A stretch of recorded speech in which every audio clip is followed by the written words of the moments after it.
안녕하십니까. 오늘은 2019년 9월 6일이네. 9월 6일 금요일 불금입니다.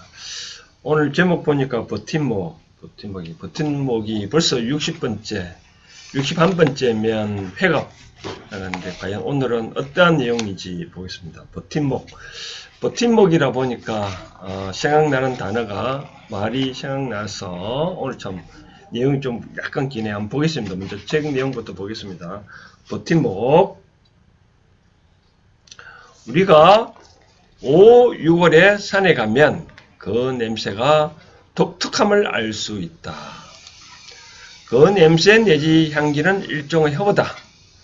그 시기쯤 나무엔 어린 새싹이 나오는데 나무의 어린 잎은 일생중 중요하므로 이 잎을 보호하기 위해 자체적으로 벌레들이 싫어하는 냄새를 내뿜는다.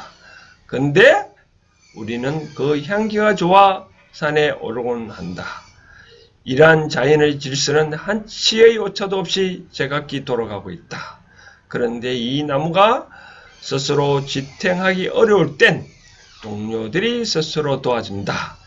예를 들면 대로변 내지 어느 정원의 조경수에 이 정원수가 쓰러지지 않도록 받쳐주는 것 중 하나가 나무다. 우리는 이를 버팀목이라 한다.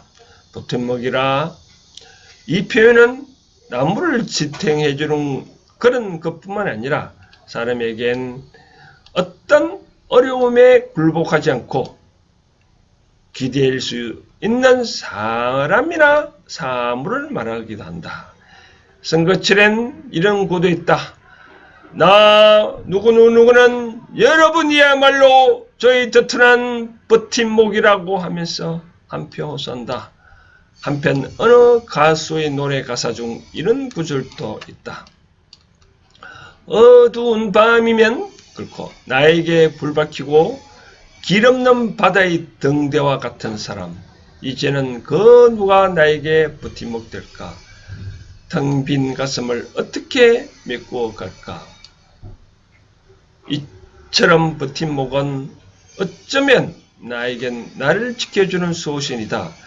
그런데 이 버팀목이 부모님 등 사람이라면 그분이 죽음 등으로 멀리 갔다 하더라도 슬퍼하지 마라. 이 육신 등 형체는 인연법에 의거 어디 갔었지만 그분의 말씀은 내 기억 속에 내가 있는 한 남아있으니 부처님도 그런 모습을 보여주셨다. 석가모니께서 돌아가시고 제자들이 장례를 치르기 위해 입관을 마쳤는데 마침 그때 부처님 제자 중 한 사람이 마가섭이 늦게 돌아와서 그 관을 보고 관의 어느 위치가 머리인지 다리인지 모르겠구나 라고 한탄하시니 돌아가신 부처님은 관 밖으로 두 다리를 내어 보여주셨다 한다. 아울러 우리가 어려워 어떤 점을 보기 위해 신내는 집을 가보면 그 무당은 이런 말을 하곤 한다. 지금 당신 곁에 조상신이 옆에 와 있다고. 이처럼 나를 도와주시는 내가 의지하는 그분은 항상 비록 형체는 없지만 옆에 계신다. 그러니 그분이 내 곁에 볼 수 없다고 하더라도 그분 말씀 내지 향기를 기억하며 그것을 의지처로 삼으면 한결 내 마음이 편해진다. 부처님도 열반 직전 제자들이 부처님께 여쭤보셨는데 지금 부처님이 돌아가시면 저희들은 누구를 의지해서 수행을 해야 합니까? 라고 그랬더니 그 유명한 자등명이라 즉 자기를 등불 삼아 진리를 등불 삼아 수행하라 라고 부처님은 말씀하셨다. 우리가 살아가면서 가끔 어려울 때 나의 의지처로 버팀목을 찾곤 하는데 하나 그 버팀목은 항상 어찌해 줄 수는 없다. 이는 태풍이 불거나 심한 비바람이 불 땐 그 조경수의 버팀목도 먼저 쓰러지지 않던가. 그러니 어려울 땐 내 자신, 내가 어찌 해야겠다는 마음밖에 없다. 우리가 어려울 때 왜 어려운지 먼저 살펴봐야 한다. 우리가 어려운 이유는 다 본인에게 있다.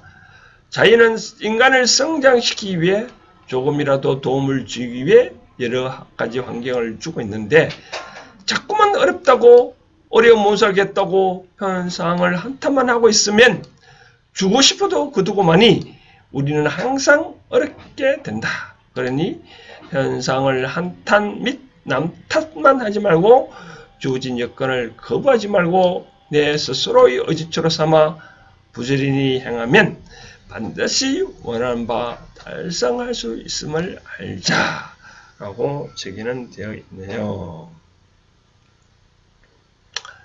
그렇죠. 버팀목 좋죠.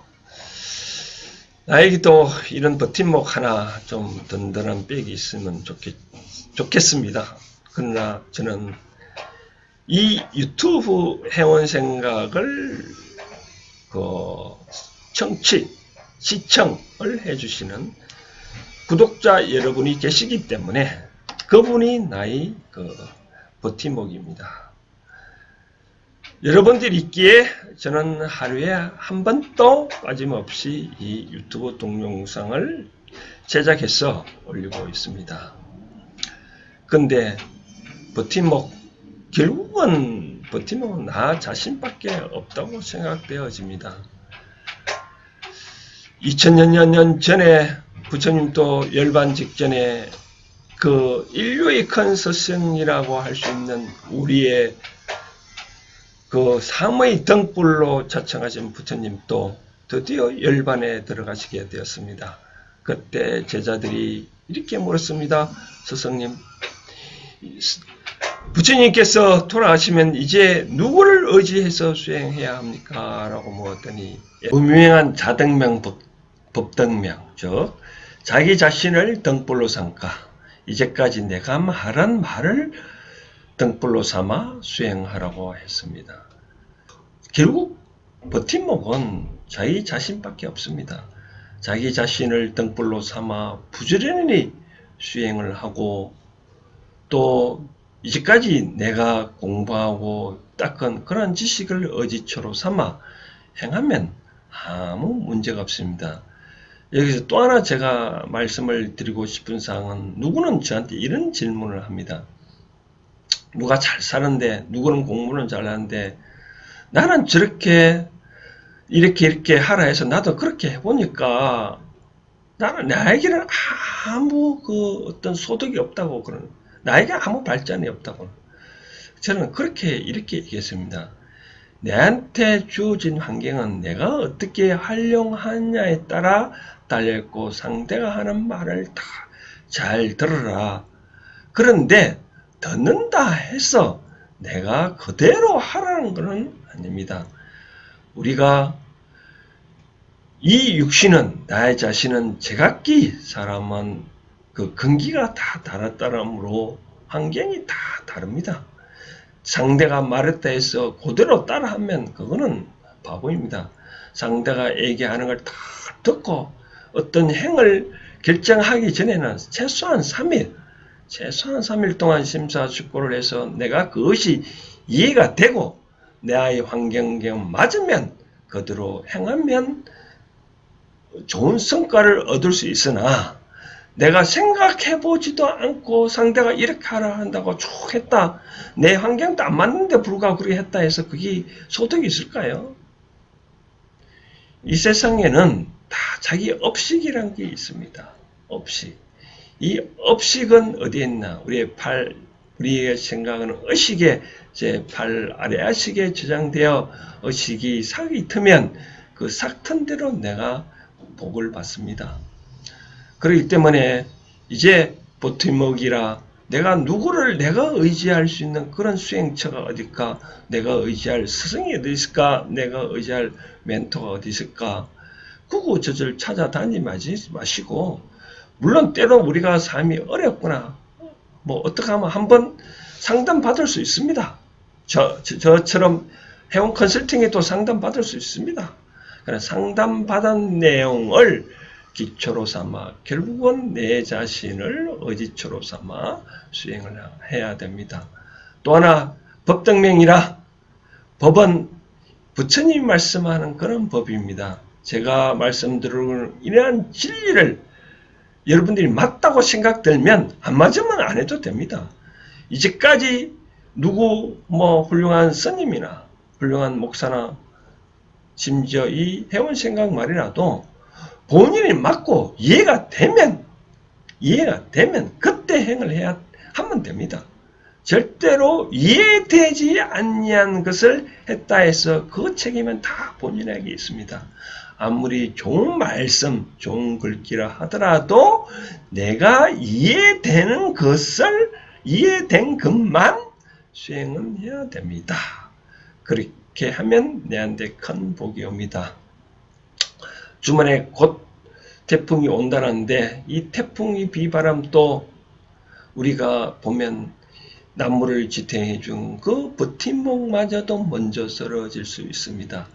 내가 의지하는 그분은 항상 옆에 계시지만 어느 순간 되면 먼저 가실 수 있습니다. 그러니까 내 자신을 버팀목으로 삼아야 됩니다. 오늘은 여기까지 하겠습니다. 비록 태풍을 불지만 비 피해 걷길 기원합니다. 이상입니다.